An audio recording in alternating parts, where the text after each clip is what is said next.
हाँ, class 7th का ये आपका रचना चैप्टर है। रचना चैप्टर का पहला निर्णय है। पहला निर्णय ये कर रहा है कि कोई दी हुई रेखा को दो बराबर भागों में बांटना है, और वो किससे बांटना है? लंगड़ा और प्रकार की सहायता से।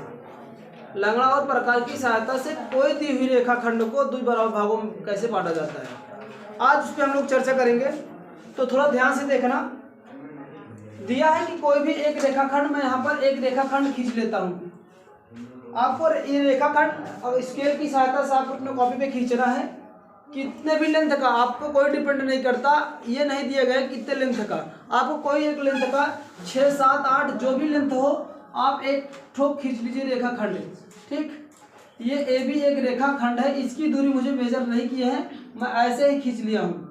ठीक ना, ए भी एक रेखाखंड हो गया है, इसको दो बराबर भागों में बांटना है। तो करेंगे क्या? स्केल से ए भी एक रेखाखंड खींच लिए हैं। अब इसके खींचने के, इसको दो बराबर भागों में बांटने के लिए सबसे पहले करेंगे क्या? ए को केंद्र मानेंगे, ए को केंद्र मानेंगे और लंगड़े में आधे से अधिक दूरी लेंगे। ये लगभग ये आधा होगा, मेजर करना, लगभग आधा होगा। आधे से अधिक, या तो यहाँ तक, या तो यहाँ तक, या तो यहाँ तक, आधे से अधिक दूरी लंगड़े में भर लेना और ए को केंद्र मांगना। ए के ये जो सिरा है, ये जो नोक वाला सिरा, इसको इस पे रखना।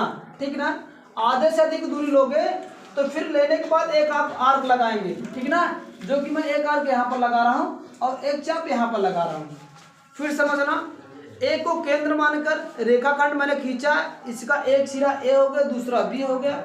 ए को केंद्र मानेंगे, प्रकार में आधी से अधिक दूरी लेंगे, प्रकार में आधी से अधिक दूरी लेंगे, फिर एक चाप लगाएंगे, एक ऊपर चाप लगाएंगे, एक नीचे चाप लगाएंगे। ठीक, फिर क्या करेंगे? दूरी को चेंज आपको करना नहीं है, जो लंगड़े में दूरी भर लिए हो उसको फिक्स कर लेना। फिर क्या करेंगे? उसी दूरी का, जो दूरी लिए हो उसी दूरी को पुनः बी को केंद्र मानेंगे। क्या करेंगे? बी को केंद्र मानकर पुनः एक चाप लगाएंगे, जो एक दूसरे को मान लो कि यम और यन पर क्या करता है? प्रच्छेदित करता है। यम और यन पर क्या करता है? प्रच्छेदित करता है। अब प्रच्छेदित करेगा तो फिर करेंगे क्या? ये प्रच्छेदन बिंदु को, यानी यम और यन को नेक्स्ट वाले पॉइंट में लिखेंगे क्या? यम और यन को मिलाती हुई एक रेखा खींचा। आप लोग भी मिला लीजिएगा, ऐसे स्केल रखना, बड़े वाले आपके पास स्केल होगा, स्केल को रखना इस पे। ठीक ना, ऐसे रखना इसको, ऐसे एग्जैक्ट मिलाते हुए। ठीक ना, इसको ऐसे मिलाते हुए एक ठो रेखा आप खींच देंगे। ठीक है ना, ये खींच देंगे। ये रेखा जो भी खींचे आप लोग, वह एग्जैक्ट ये जब काटेंगे जिस बिंदु पर, ये रेखा ए बी को किसी न किसी बिंदु पर काटेगी। सपोज करो कि ये ओ बिंदु पर काटी, क्या काटी? ओ बिंदु पर काटी। यह जो ओ बिंदु होगा, इस ए बी रेखा का मध्य बिंदु कहलाएगा। क्या होगा? ए बी रेखा का मध्य बिंदु है। मध्य बिंदु का मतलब है कि ए बी को ये क्या कर रहा है? दो बराबर भागों में बांट रहा है। तो आपको रचना में थोड़ा लिखना है, रचना का कॉन्सेप्ट भी यहाँ पर लिखना है। यहाँ पर लिखना है रचना का चरण लिखना पड़ेगा, रचना के चरण में देखो कुछ ऐसा कुछ भी नहीं है कि स्टार को लिखना पड़ेगा, जैसे चीज को आप किए हो वैसे लिखना पड़ेगा। सबसे पहले हम क्या किए हैं कि एक रेखाखंड ए बी खींचा हूं, तो पहला पॉइंट आप यहाँ पर बनाएंगे, ए बी रेखाखंड खींचा,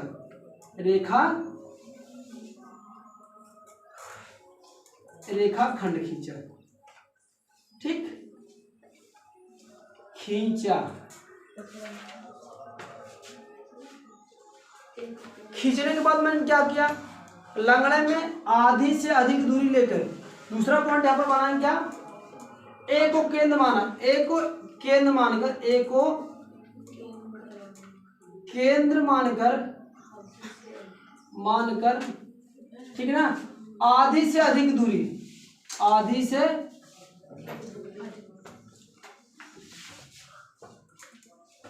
अधिक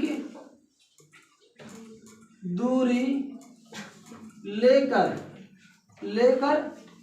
एक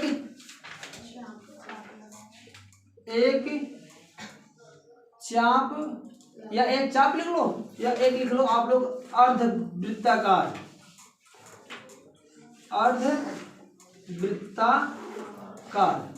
ठीक ना, अर्धवृत्ताकार चाप लगाया, एक चाप यानी ये अर्धवृत्ताकार लगाया। लगाया या खींचा। ठीक, एक ये वाला, ये अर्धाकार और ये, अगर इसको ना काटो पूरा एग्जैक्ट ऐसे सर्कल में लेके आओ, कोई दिक्कत नहीं। इसको ऐसे करके, ये ऐसे, ठीक ऐसे, इसको अर्धवृत्ताकार बोला जाता है। तो अर्धवृत्ताकार। तीसरे पॉइंट कर लिखो क्या, एक बार इसको केंद्र मान के लिखे किए थे, इस बार इसको केंद्र मानेंगे। लिखेंगे पुनः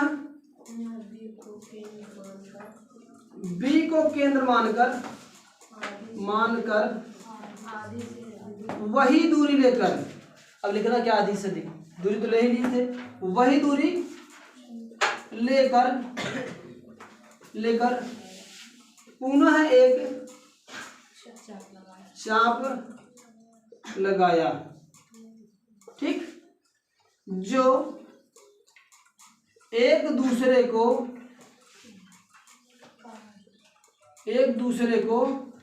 कहाँ का प्रच्छेद काट रही हैं, यम और यन पर, यम और यन पर प्रच्छेदित कर रही है। यन और यन पर काटती है। ठीक ना, काटती। ठीक, अब जब काटती है फिर क्या करेंगे, यम और यन को मिलाया, यम और यन को मिलाया। अगले वाले पॉइंट में लिखेंगे, चौथे पॉइंट में लिखेंगे यम और यन को मिलाया। ठीक, जब इसको हम मिला रहे थे तो ए बी रेखा को किस बिंदु पर काट रहा था, ओ बिंदु, मिलाया तथा मिलाया जो ए बी रेखा को, ए बी रेखा खंड को कहाँ काट रही है, ओ बिंदु पर काटती है। ठीक, अब यहाँ पर काटती है। इसके बाद फिर चौथा पॉइंट, पांचवा पॉइंट यहाँ पे लिखोगे कि जो ओ बिंदु जो काट रही है आता है, ओ बिंदु ही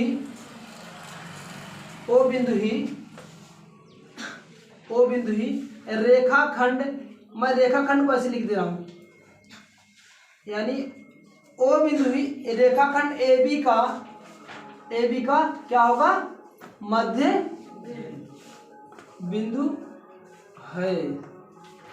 ठीक ना, इसलिए ए बी रेखाखंड का मध्य बिंदु क्या होगा, ओ है। अतः जब यह मध्य बिंदु होगा तो ये दोनों बीच की दूरी क्या हो जाएगी, आपस में बराबर हो जाएगी, यानी ओ ए ओ बराबर ओ बी। ये पहले प्रमेय में कहा। कहने का मतलब है कि कोई भी रेखा दे रखेगा, गिवन रखेगा, यहाँ पर ये रेखाखंड लेके चला गया था आपके कॉपी में, बुक में 7 सेंटीमीटर, 8 सेंटीमीटर, 6 सेंटीमीटर, 5 सेंटीमीटर को रेखाखंड देके कहेगा कि उसको 2 भागों में बांटो। तो ये पूरा प्रोसेस करना पड़ेगा। करना वहाँ पर क्या पड़ेगा, ये जो रेखाखंड आप कोई भी मेजर का खींच रहे हो तो वहाँ पर स्केल की सहायता से आपको जितने सेंटीमीटर की रेखाखंड देगा उतने सेंटीमीटर का रेखाखंड खींचना है। सपोज करो अगर ये दे दिया 8 सेंटीमीटर का रेखाखंड को 2 बराबर भागों में बांटो पटरी और प्रकार की सहायता से, तो करोगे क्या, ये आप लिखोगे कि ए बी एक 7 सेंटीमीटर या 8 सेंटीमीटर का रेखाखंड खींचा, तब वहां पर पहला बनाओगे कि ए बी रेखाखंड 8 सेंटीमीटर का खींचा। ठीक, या ऐसे लिखोगे 8 सेंटीमीटर की एक रेखाखंड ए बी खींचा। ठीक, फिर दूसरा प्रोसेस यही करोगे कि ए को केंद्र मानकर आधे से अधिक दूरी लेकर एक चाप लगाया। फिर दूसरी बात करोगे क्या, फिर पुनः बी को केंद्र मानकर आधे से अधिक दूरी वही दूरी का सेम दूरी का एक चाप लगाया जो एक दूसरे को यम और एन बिंदु पर काट रही है। ठीक, फिर क्या होगा, तीसरे पॉइंट पे लिखोगे, फिर यही करना पड़ेगा आपको, पुनः चौथा पॉइंट, यम और एन को मिलाती हुई एक रेखा खींचा जो रेखाखंड ए बी को ओ बिंदु पर काट रही है। फिर करो क्या, फिर लिखोगे आप जो ए बी रेखाखंड को यम बिंदु पर काटती है, इसलिए अतः ओ बिंदु ही रेखाखंड ए बी का मध्य बिंदु होगा। ठीक है ना। ठीक ना। लास्ट में लिख रहा है ओ बिंदु ही रेखाखंड ए बी का मध्य बिंदु होगा, इसीलिए ए बी का मध्य ओ होगा, अतः ओ ए बराबर ओ बी का होगा। हर कंडीशन में यही करना होगा, केवल आपको दूरी चेंज कर दिया जाएगा, उसको एक बार दूरी आपको लिखना पड़ेगा, ठीक ना। ये इस तरह से आपका इस पे क्वेश्चन भी है।